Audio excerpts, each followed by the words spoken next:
Hi guys and welcome to episode 7 of Strong Black Twink. I'm your host Barack Amina and this week is a bit of a story time, so it's a bit different to other episodes. So first of all, let's talk about what's hot this week. I want to say Beyonce starting her Cowboy Carter tour, which is super cool. To be honest, like the main things I really love is you can see that like this tour, and this sounds so shady, but it does have a relation to what I want to say later. But this tour, it feels like Beyonce's putting a lot less pressure on herself. Like she's not doing super hard dance breaks, and like I just think she's having a lot more fun. Similar to even Renaissance. I feel like with Renaissance you saw how much fun Beyonce was having. But like even I think maybe it's even for me, like I'm just noticing things more, like how a lot of the Beehive are saying like there are certain songs that she's now singing in like a lower register so that she can preserve her voice, and like the dancing is like she's just enjoying the stage and performing a bit more, or I'm hope like that's how it comes across. And anyone that's followed Beyonce's career as a performer, like there's always been so much perfection, and like it just feels a bit nicer to see her maybe fall a bit back. And it's also then similarly really sweet and amazing to see like Blue, like bitch.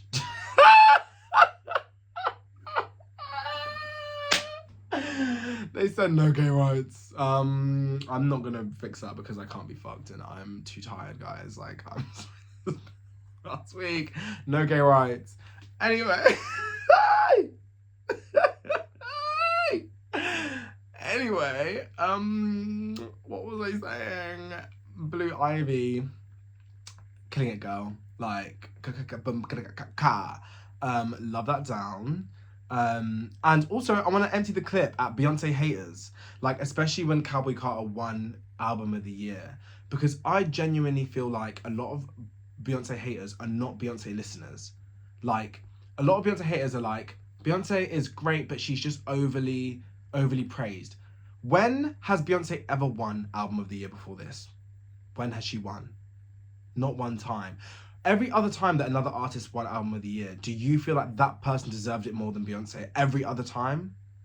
So like I just feel like now, like I loved Hit Me Hard and Soft. I love that album. Was it Album of the Year? I don't know. I just don't know that it was. And I think, there was actually a woman on TikTok that was talking about how a lot of Beyonce haters, it stems from this like want to perpetuate white mediocrity. And as you know me, I love me some Tate McRae. I love me the pop girls, no matter what talent level you're at. I have no problem with the white mediocrity. I think black mediocrity needs to be there. Like I think all people of all mediocre talent levels should be allowed to exist in art because they're creatives and they're passionate to some extent, and like they live to perform and make music, and that's valid in of itself. But when we're talking about the Grammys and we're looking at a set of albums and people are ranking on musical greatness, and I'm not saying that Billie Eilish isn't capable of musical greatness, but I just don't understand the vitriol that comes when Beyonce is considered. And my whole thing is, do you think Beyonce does not have musical greatness? Is that what you're saying? Because if your problem is that her music is boring, that's not what the Grammys are looking for. They don't care whether or not you think music is boring or not boring. And that's another issue, is like a lot of times people believe that their opinions are the law, and it's very much not that. Like you're allowed to be bored by Beyonce's music and be like, well, Taylor Swift couldn't sing "Yeah Yeah," like. You're allowed to think, you know what, I'm bored as hell by Cowboy Carter, but my good sis Lord or Charlie XCX could not get up on that microphone with no auto tune and sing like American Requiem. Like, that's very fine. And I think what frustrates me the most about Beyonce haters is like there are actually many valid things to criticize Beyonce for. Like I can't lie, I'm not the biggest fan of hearing her sing the American national anthem, and I get that a lot of Beyonce stands are like, you don't get it. It's like fucking like it's a metaphor for how America. Like, I get it, but I don't think it's smart or interesting.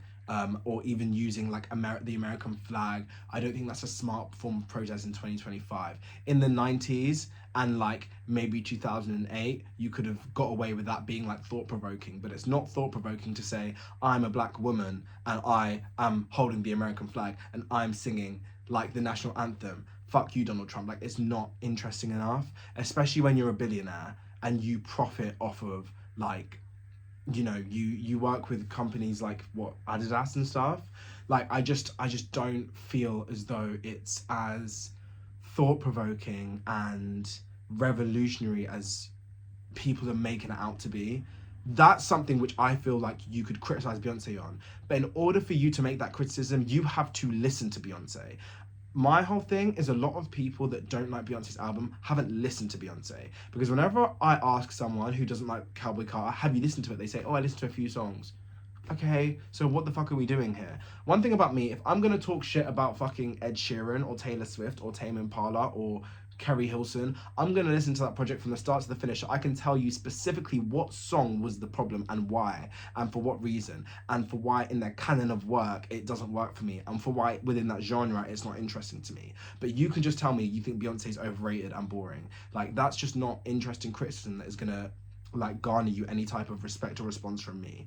Like, you need to come with a bit more musical literacy to be able to provoke my thoughts and elicit a response. Like, I just feel like from now on, anyone that's a Beyonce hater in my eyes, until you show me that you have taken a deep dive into her discography and have like a valid, sophisticated criticism of her musicality or the themes she looks to explore, I'm just going to ignore you as someone that prefers white mediocrity, because that's what a lot of the time the people are peddling, and I'm a bit sick and tired of hearing it. So we're moving on. But Beyonce, period girl, put that fucking American flag down and put that national anthem on mute, and let's continue, girl. But I love her. I love her. I love her. I love her. So that was an Empty the Clip / What's Hot.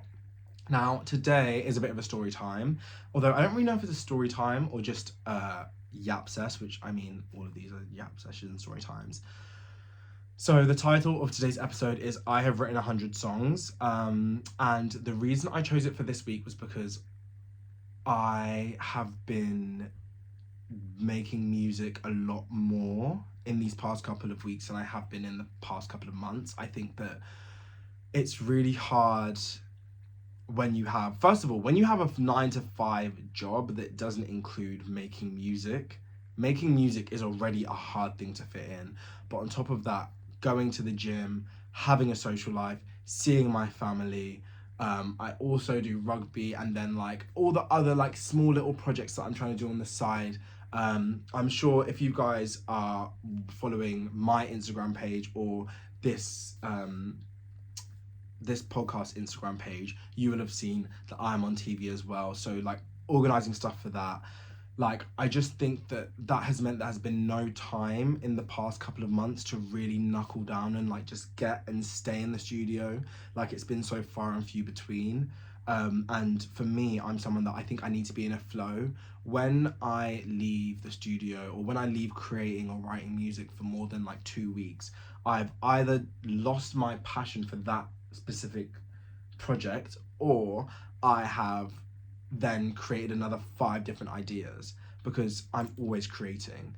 And it would have been my dream to like just live around producers all day, every day, and be able to be like, I want this song made in 3 days, and we click it out. But that's just not the reality of life when you have, and I love my job and I love all the other things I do in my life. I think balancing it has been something that's really difficult, and I'm sure that a lot of creatives that I know, or in general, like, will feel that, like, even if like music is your career, I feel like, yes, it is easier, but there's still so much balance to be had. Like, I think having music as a career is still like, there's things like, do you have full liberty of what you're making?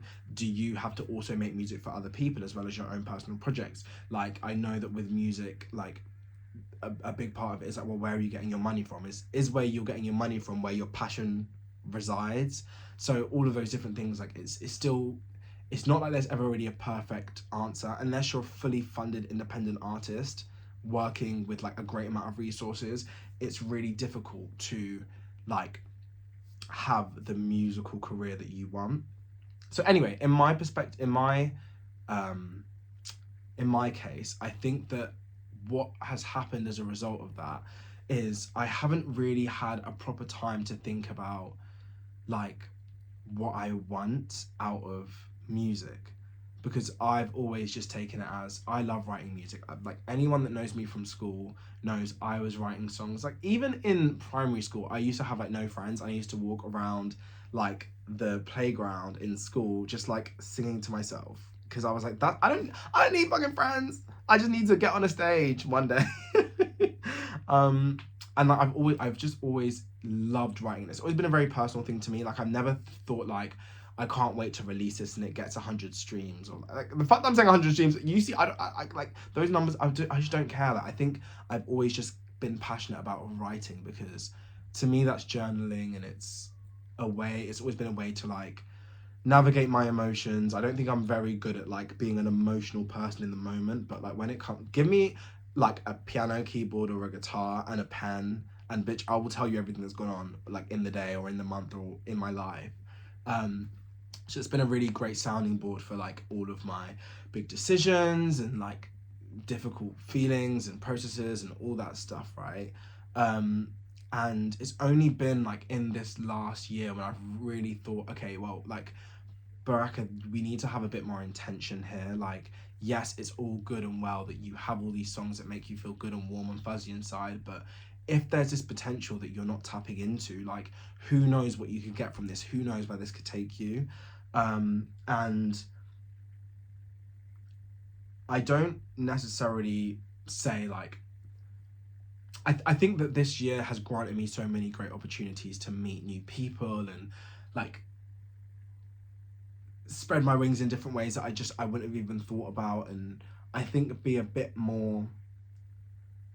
braver than I've been before. Um and I think that all of the blessings or the things that are happening in my life right now have forced me to be a bit more like, okay, Baraka, like I know it would take you 50 years before you even release a snippet of a song ever, anywhere. But like you have opportunities in front of you to just, and also so many people that are like gagging to hear your music. Like I remember I'll show my friends like a song and they'll be like, oh my god, that's so cool. And then I'll be like, anyway, I'm not showing you again. And maybe they're lying just to be nice to me. I don't know. But also doesn't really matter. Like, I think, okay, I'm going to have to splice this because I've just kind of got lost in my train of thought. But I think as a creative, like, especially when, like, it's a portion of your life, there's times when you have a lot of energy outside of, like, all the other things and all the other commitments you have, like, in work, in life, to be able to pour into creating. And there are times when you don't have that. And as a result, of that like inconsistency, which is not like a personal fault, it's just the way of life, is that like it's hard to maintain a steady flow of output, and because there's not a steady flow of output, like any artist that has music that they've made, which is so like you then become so protective of, and so like you think about like a rollout or like how it will be perceived and how it's going to be like how you want to present it into the world. You lose so much control over that, and as a result, I think for me the answer a lot of the time has been just to not to release things. And the result of not wanting to release things, I then kind of stop making things, because I'm like, well, what's the point of making something I'm not going to release? I might as well just write it in my head and then it's just there. And I think this year more than ever, I've really tried to be forceful with myself of like, okay, Baraka, you have 100, literally 100 songs in your phone, on your voice notes, in your notes, like ideas that you've like written down on the piano, like ideas that you've written down in your. I was gonna try and get my. Wait, let me see if I can get them. Like I have, like literally not a whole book, but like all my songs in, and not all, like obviously it's, oh, there's more. But anyway, like songs that I've written down in manuscript paper, like, and transposed and stuff like that. I think I have so many songs, and it's like, okay, you've written them, now show them to people. And that is a nerve-wracking thing, I think, because I would only show something to someone when I think it's perfect in the way that songs that I hear on the radio are perfect, or it sounds specifically like the song that I feel like inspired it. But that's not where people start. And I think I'm, for the first time ever, enjoying being a bit uncomfortable that, like, well, this isn't actually really exactly how I'd imagined it in my head, but it's something I made and I'm excited to share it with you guys. So in that spirit, I have a song which I wrote like maybe 3 years ago now. It's a grime song called Pies, and I am going to be posting it on SoundCloud today.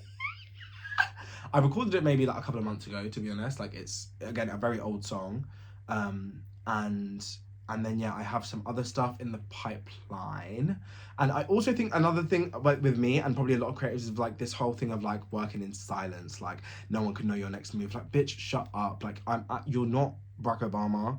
Like, you're not a president. No one is gonna come and fucking find the logistics. No one's gonna come and like wipe my phone for my fucking like for the one song I have in there. You know what I mean? So just release it. Like, no one is plotting on your down. Well, you never know, evil eye. Like, but like, people aren't plotting your downfall in the way that like you need to be hiding your every move. Like, just tell people, because I feel like I want to feel excited to share my music with people. I think every single time I show people my music, I'm always so nervous, and I'm always so like, oh my god, they're gonna think it's terrible. And like, even if they're gonna tell me it's good, like, fuck that. Who gives a fuck? Maybe they do think it's terrible, but you made it and you love making it. And I think I'm also trying to release myself from the feeling of things having to be good, because whenever another artist shows me their music, even if it's like half of an idea, or like it's freestyled, or it's like, oh, like, you know, we always have the tendency to give all these excuses.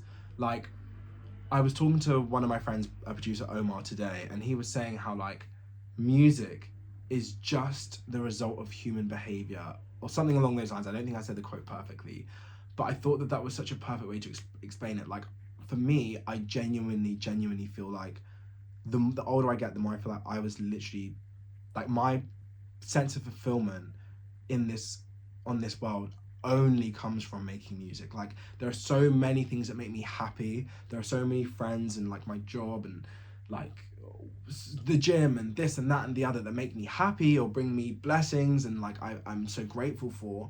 But what truly gives me a sense of fulfillment is making music.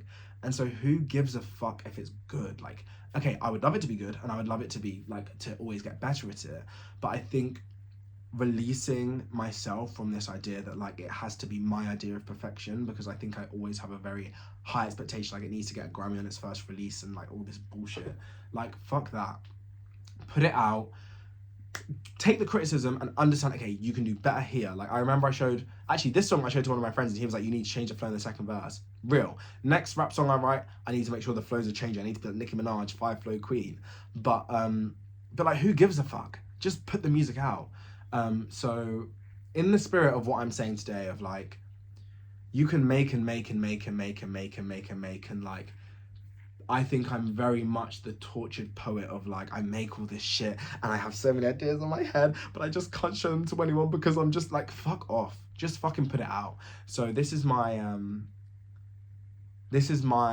message to everyone, in the same, like, my message to myself of like, people are so excited to connect to you and understand the expression that gives you fulfillment. Like, I think I don't share music with anyone, like any of my friends. I find it very uncomfortable, but that is at my core how I feel like I express myself and like the true expression of my life. And like, people that love me, care about me, support me from close or from afar will want to hear that, to connect with me, or even find connections with other people in themselves. I don't think that the song I'm going to show you is this deep, like, so like this is a message for just general creating, but people want to hear your message. And if not for you, but for themselves, and just to learn more about people in general.